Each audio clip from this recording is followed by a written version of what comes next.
اے پیغمبر صلی اللہ علیہ وآلہ وسلم، اپنے پروردگار عالی شان کے نام کی تسبیح کرو، جس نے انسان کو بنایا پھر اس کے اعضاء کو درست کیا، اور جس نے اس کا اندازہ ٹھہرایا پھر اس کو رستہ بتایا، اور جس نے چارہ اگایا پھر اس کو سیاہ رنگ کا کوڑا کر دیا۔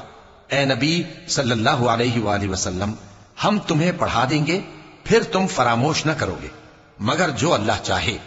وہ کھلی بات کو بھی جانتا ہے اور چھپی کو بھی، اور ہم تم کو آسان طریقے کی توفیق دیں گے، سو جہاں تک نصیحت کے نافع ہونے کی امید ہو نصیحت کرتے رہو۔ جو خوف رکھتا ہے وہ تو نصیحت حاصل کرے گا، اور بے خوف بدبخت اس سے کترائے گا۔ جو بڑی تیز آگ میں داخل ہوگا پھر وہاں نہ مرے گا اور نہ جیے گا۔ بے شک وہ مراد کو پہنچ گیا جو پاک ہوا اور اپنے پروردگار کا نام لیتا رہا اور نماز پڑھتا رہا۔ بات یہ ہے کہ تم لوگ تو دنیا کی زندگی کو ترجیح دیتے ہو، حالانکہ آخرت بہت بہتر اور ہمیشہ باقی رہنے والی ہے۔